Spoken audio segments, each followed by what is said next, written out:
Good evening, everybody. You are now listening to WLS, the voice of Prairie Farmer, America's oldest farm paper, Chicago. The Johnson Wax Program.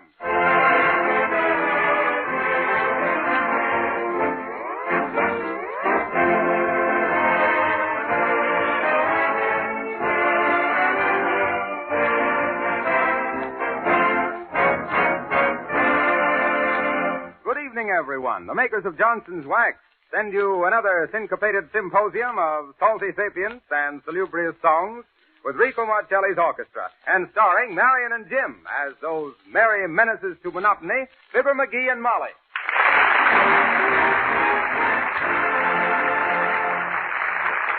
Marcelli and his men score a musical bullseye with I'm Shooting High. Shoot, Rico!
Until we join those madcap McGees, so let's be sensible for a moment while there's still time. I'd like to tell you some news. A new member has joined the Johnson Wax family. A new furniture polish, as different from other furniture polishes as night is from day. Johnson's new furniture polish is a creamy white liquid, very easy to use. It contains a remarkable cleaning agent that gets every particle of dirt, then leaves a genuine wax finish on your tables, chair arms, and other wood surfaces. Johnson's new furniture polish requires very little rubbing.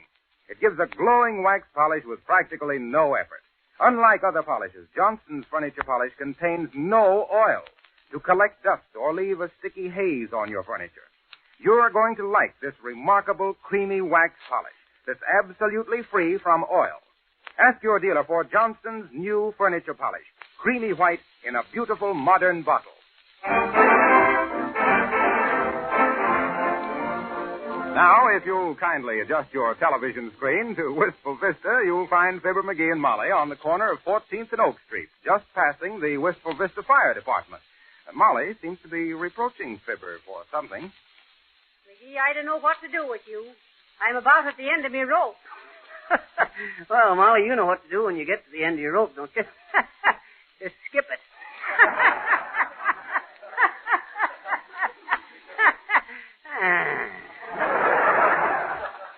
Come on, what say we dropped in the firehouse to see the boys, Molly? I'll bet you've never been into a firehouse. Yes, but what if there should be an alarm? Alarm? Alarm. Allow me to inform you, please, that Johnson's Wax protects window sills, tabletops, and woodwork. What are you stopping for, McGee? Well, didn't you hear something? No. We can't stand here on the sidewalk all day. Come on. Okay, let's go in and see the boys just for a minute, huh? Well, if you're sure we won't be in the way, McGee. Heavenly days, I'll go anywhere to get out of the cold. It's kind of a dangerous statement, Molly. Somebody's liable to tell you where to go.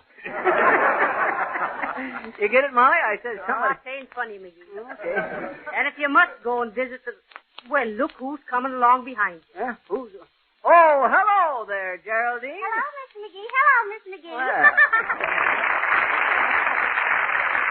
What are you doing down here? Standing in front of the firehouse. Yeah. Gerald says he used to go with the fireman's daughter before he married me. Oh, is that He so? says he didn't dare call on her for fear her father would recognize him as an old flame. Isn't that just suit you iridescent? I mean, isn't it really? It is kind of incandescent. Gerald says he knew a man who left a canoe factory in Scotland but he couldn't stand No. it. He asked them to take him back to his hoots and paddles.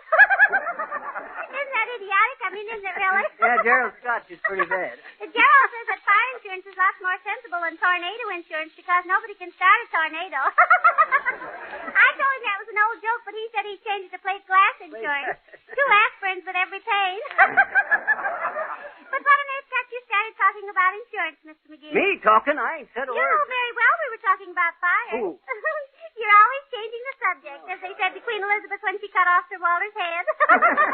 Just to chop off the old block. Chop I off. must tell you what Gerald said about the moonshine. Moonshine? I really must. Yeah? Gerald says it's no use for a moonshiner to call the fire department. No? He says they won't go out on a still alarm. Well, I simply gotta go, Mr. McGee and Miss McGee. Yeah, well, if you got to... Remember you two now. If you must go to fires, remember what happened to Gerald. Huh? He was jilted by Madge Brown, got slapped by Madge Smith. I told him that's what he got for playing with Madges. Diddle, diddle, diddle. Well, tally ho.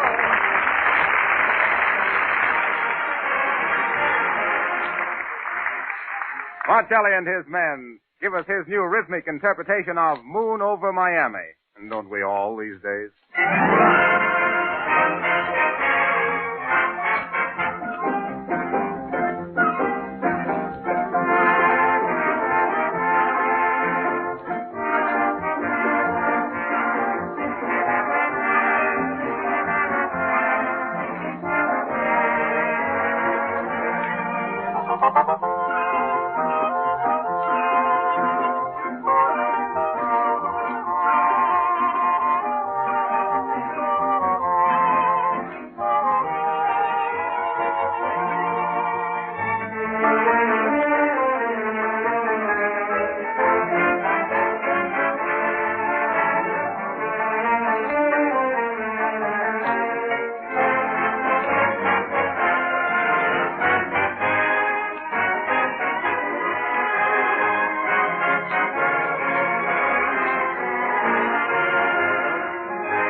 Back to Wistful Vista, just as Fibber and Molly enter the firehouse for a little chin fest with the helmet and hose boys. Hi there, fellas. Now, fellas, I want you to meet my wife, Molly. Molly, meet my old pals, the firemen. Who are you and what do you want? I guess I never met you before. No, I guess not. Your old pal. Give him the grip of the high sign, McGee. I'm Fibber McGee, brother. Mayor Applefuss says to drop in any time and look around. The mayor, eh? Yeah. Well, I guess it's okay then. My name is Grant. Hi, Grant. Hi. Hi. Hi. Hello. Jack in the game. Now what do we play? How about hide and seek? What you mean hide and seek? Oh, you know. You try to get home as quick as you can. Oh, no, you don't, brother. We come in here to see the fire department, and we're going to see the fire department. Yes, and if you don't... Well, here comes the customer, Mr. Fireman. Oh, what do you want, mister? Well, if it isn't Nick DePopular. Hi there, Nick. Hello, Cupid. Hello, Peter. What are you two doing with the firehouse engines, if I could be so questionable? Well, we might ask you the same thing. Yeah, what you doing here, Nick? You ask me no honest answers, and I'm giving you some big lies, I should say not, like George Washington Hamilton. Say, what is all this? An old settler's picnic? This is a fire department. And what am I supposing you think we are, a pool swimming? I guess that is telling me, won't it, Cupid? That's putting him away, Mr. DePopular. That's telling him, Nick. Say, listen. Suppose you tell me what you want, buddy. Tell him, Mr. DePopular. Sure, Cupid. Friends, Greeks, and country people, lend you my ear.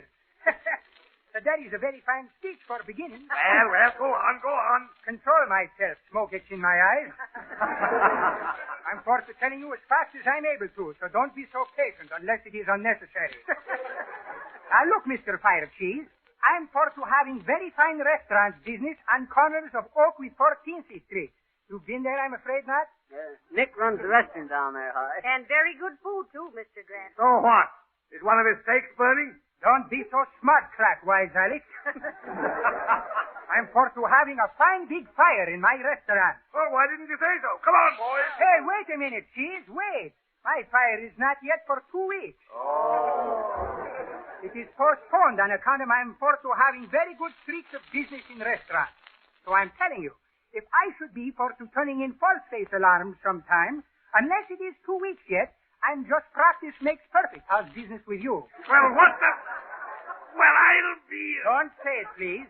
There is a gentleman present with ladies, and my friend Scissor, too. You got me, pal. Just quit bothering me. You people can look around if you like. Okay, Chief. You see, Nick, I just come in to explain things to Molly. For instance, you see that there pipe over there? Yeah. Sure, Scissor. Well, sir, that's what the firemen slide down in case of fire. I grab you. He is for to forget he is having staircasings, and he will pipe down on the pole. That's the idea, Nicky. Now watch.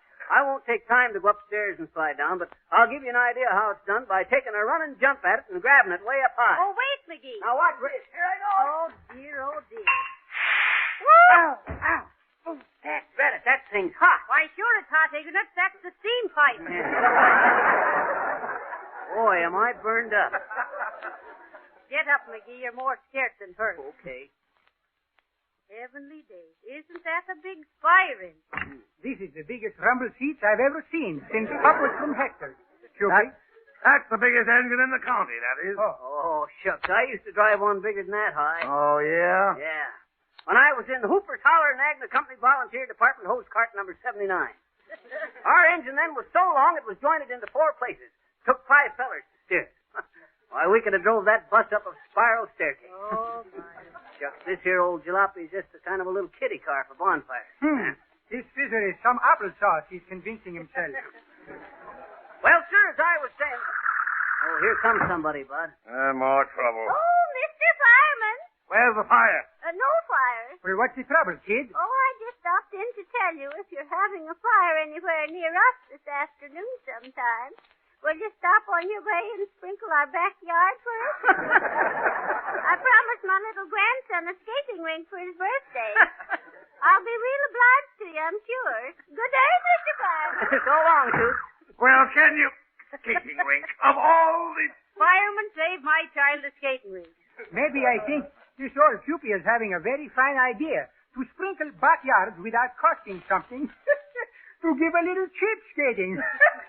I'm very funny sometimes, I think. Nobody made no silly suggestions like that when I was a fireman. Oh, Was you for to having been a fireman, Caesar? Who, me? You hear that, Molly? Was Fibber McGee ever a fireman? well, was you? Huh? I'll say I was. That was way back in 1901. Or no, 02. No, 03. Was 02. No, it was 02. Yep, 02. Ought to what? Ought to use Johnson's wax on floors, woodwork, and furniture. Did you folks hear a voice just then? No, McGee. Not me. You're for to having a runaway with the imagination, Caesar. Well, never mind. Well, sir, as I was saying, I was in charge of the hose wagon then. But, say, you got time to listen to this? Not me. Nor me. That is making it unanimous, I'm thinking. Well, sir, in them days I was known as Helmet McGee. I'm for that. Helmet McGee, they called me in them days. Helmet McGee, the handsome head man of the heroic Hoosier hose cart hot shot to Hooper's Holler. Well, sir, one day me and the boys was hooping it up there in the firehouse, playing cards and listening to the radio. Ever listen to the radio, Hi? Yeah, that's about all we do. The mystery shows and stuff, I suppose. All and of prize 'em. fights. Mostly symphony concerts and household hints. Household hints. Sure. I got a swell recipe for coconut surprise last week. Who got the biggest surprise, you or the coconut? You ever catch the Johnson Wax show, Bud? No, never heard of it.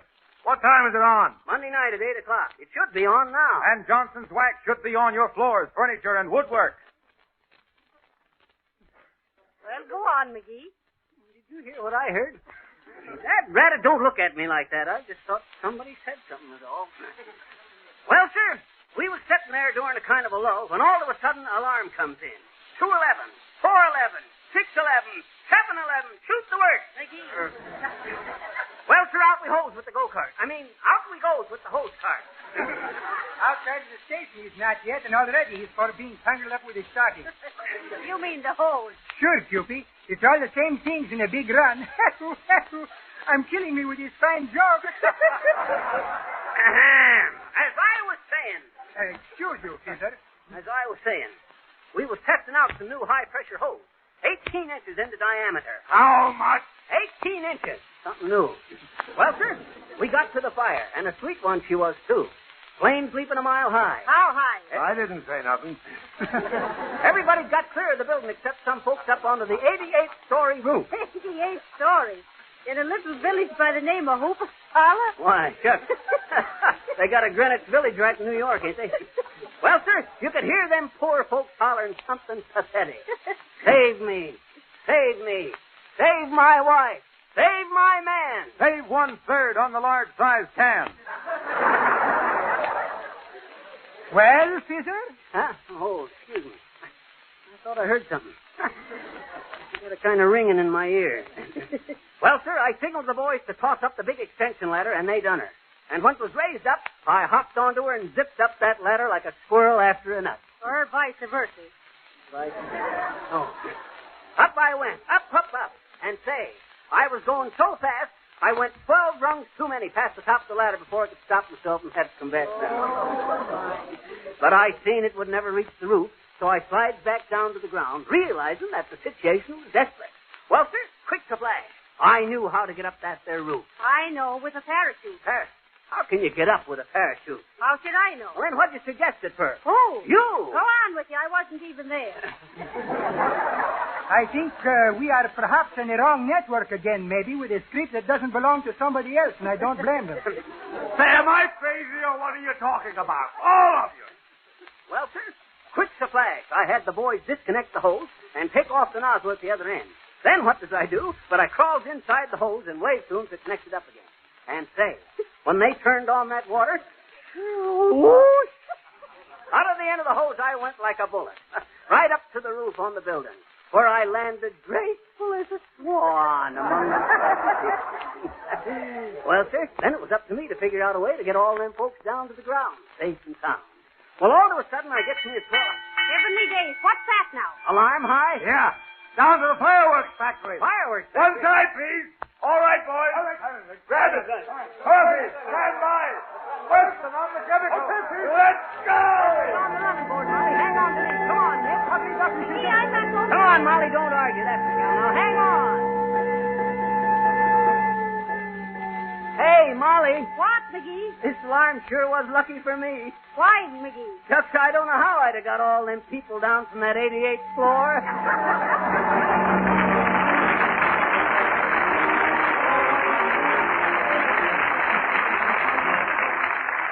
So while Fibber and Molly are zipping through Wistful Vista on their way to the fire, we're going to have time to hear another of the beautiful songs submitted in Marcelli's Amateur Song Contest. This composition by Carlton Bates of Cambridge, Massachusetts, is titled Yours, and Marcelli will play his special orchestral arrangement of it now. The lyrics will be sung by a newcomer to the air, Annette King, a lovely young artist, singing a number never before heard on the radio. All right, Marcelli, it's yours.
From the start, yours all my heart, yours when I'm waking or dreaming.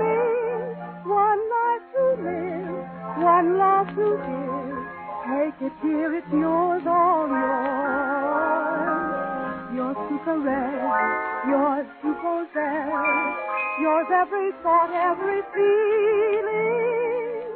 I can't pretend, lover or friend, however you wish I'm yours. Silly little things like pride, dear, I'd never enter into this. Helpless I would be to hide, dear, a long time. I'm chained, I am bound. Yours every breath, yours until death. That's how I am, I can't change, dear. There'll only be one love for me, now and forever yours.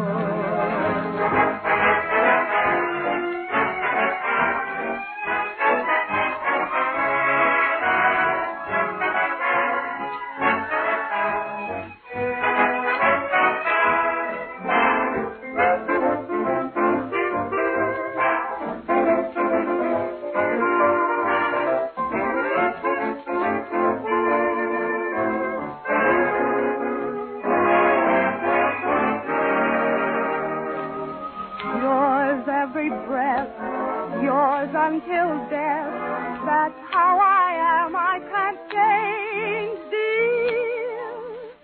There'll only be one love for me, now and forever.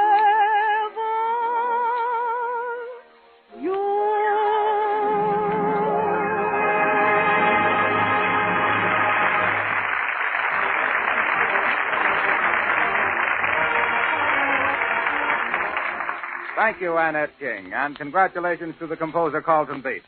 We hope this song, Yours, will be a hit in the near future. Next week, Marcelli will play I Found You in the Moonlight, submitted in the amateur song contest by Russ Daly of Ogdensburg, Wisconsin.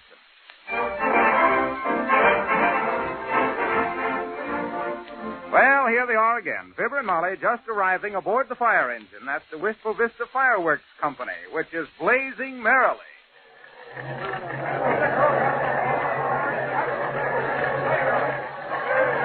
right there, boys. Cast off them bow lines. Reach the hawser on the double hatch there. All the shores going ashore there. Hey, pipe down, McGee. I'm giving the orders. One side there, madam. Who are you shoving, you big Lugan? Well, you're liable to get hurt, lady. Well, so are you if you shove me around. That's telling them, ain't it, McGee? Don't interfere with us firemen into the performance of our duty, Molly. You got a helmet for me, Hi? No. Oh, come on, Hi. Give me a helmet. A 6 7/8. Could you wait whilst we put some rhinestone buckles on your boots, McGee? This misery is what you should call fussy, I'm thinking. Correct me if you're crazy. One side for the hose there. Look, McGee. Everybody's shouting and poison. What is it? I think I'm guessing, Troopy. What do you think it is, Nick? Fireworks. Fireworks. Those buildings seals full with overflowing with pinch wheels, skyrockets, and wisecrackers. Heavenly days. He's right, McGee. The building is full of fireworks. Hey, as old fireman, I got to do something about this. You, Fizzer? Yes, sir, me. And please, what can you be for doing with roaming camels? What do you mean, roaming camels? You know, Troopy, roaming camels. Boom. Fooey. I ain't scared. Look, Molly, them firemen ain't giving that small building over there a thought. What if a spark catches it? I'm going in there and get them fireworks out of that building. McGee, if you go in there, I go too. No, Molly, darling, it's too dangerous for you, sweetheart.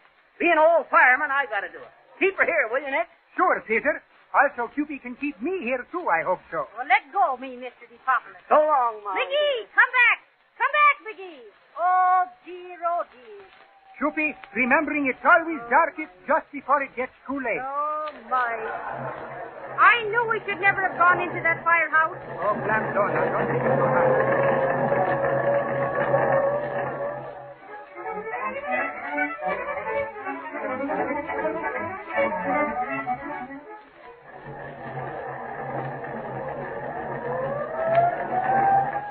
Molly. Hey, Molly.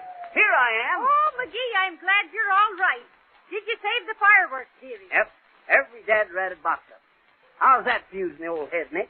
Fine, Peter. You're not half so stupid as I look. Oh, well, Hey, what you doing, Molly? I'm rubbing a little soot on your nose, McGee. There's a clean spot there. Well, that's just me. Oh, hello there, Hi. Well, we got her under control, eh? Yep.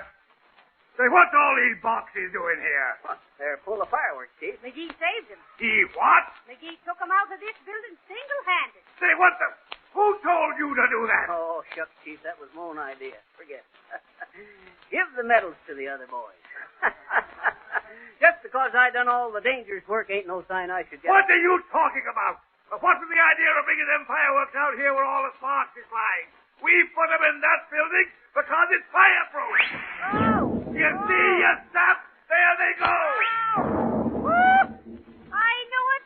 I knew it. You knew what, Molly? I knew a little punk like you shouldn't be allowed around fireworks.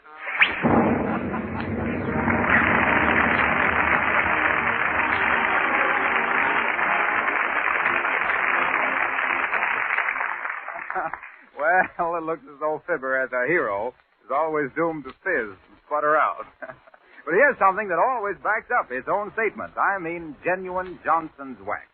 This remarkable wax polish has stood the test of years. The finest homes of your grandmother's time were more beautiful because of their gleaming wax-polished floors, woodwork, and furniture. Famous cabinet makers of history knew the secret of preserving wood with genuine wax so that it wouldn't dry out. Most of the fine antiques that have been handed down to us have been preserved and beautified by many applications of genuine wax. If you protect your floors now with Johnson's wax, they'll never get worn and shabby looking around doorways or other places where they get constant use. The explanation is simple. Johnson's wax spreads an armor-like protection over the floor surface so that you walk on this invisible protective film and not on the actual wood itself. Every year adds greater loveliness to floors, furniture, and woodwork that are protected with genuine Johnson's wax. Oh, by the way, you save up to 1/3 by buying the larger sizes.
You are cordially invited to be back with us again next week at this same hour for another round with the Malaprop McGees. Until then, may we remind you that just as the best housekeepers use Johnson's wax and Johnson's glow coat to keep their houses clean and shining, so the most particular car owners keep their cars sparkling with Johnson's auto wax and cleaner.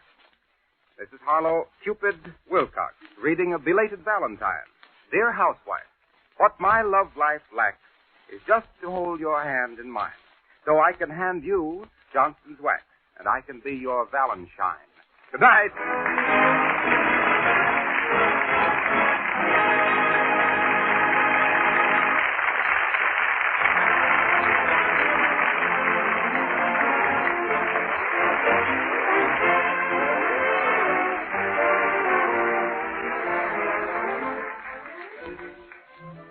This is the National Broadcasting Company.